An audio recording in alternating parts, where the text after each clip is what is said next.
skeletons in your backyard are a bad thing, but what about skeletons in your 3D model? When I talk about skeletons, I'm talking about this thing. It is a super simple, bare bones sketch that tells me the key geometry points that I care about in my model. Why have a skeleton sketch at all? Well, basically, like bones, they don't break. Very easily anyway. And you can trust them to hold their position and not move around, especially when they're fully defined like this one. You can see here I've got a point down the bottom where my piston mounts, one for the rotational axes, and one where the top piston mounts. This arc here I've drawn because I know my piston goes from 420 all the way up to another 210 beyond that. And I know that as it moves, this arm, it's going to move around that center point. So I know that's the path that it will take as it moves, right? Okay, now you can use as many sketches as you'd like. Try and keep it simple because that will make your life a lot less complex, right?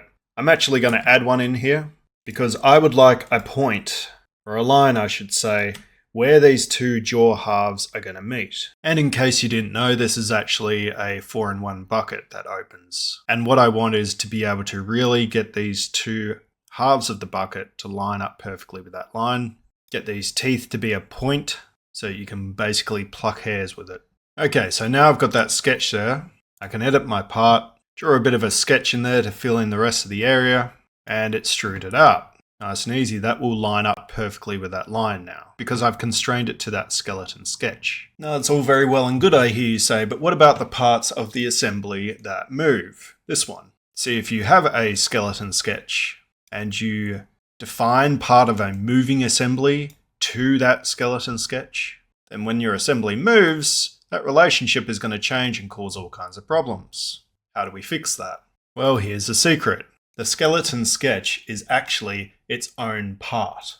In that part, I've got a sketch and a couple of axes, but that part is saved independently in the file system as its own part, right?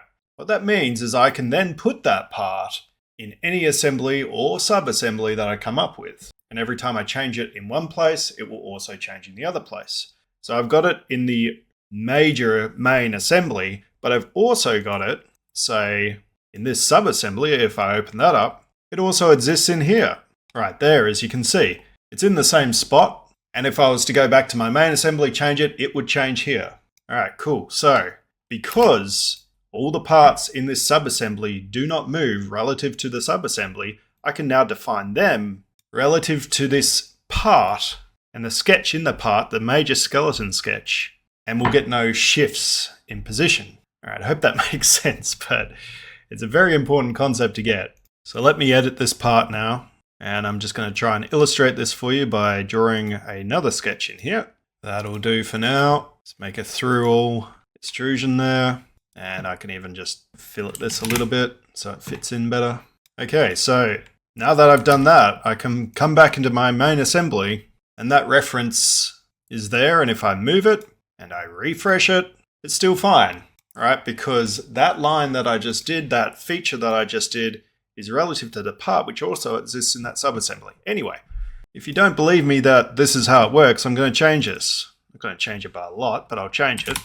I'll change it to 80 degrees. Let's click out of it, send it off, and as I close these jaws, lines up perfectly. So for sure use skeleton sketches, but make sure they're in their own part and include them in all your sub-assembly as the same skeleton sketch.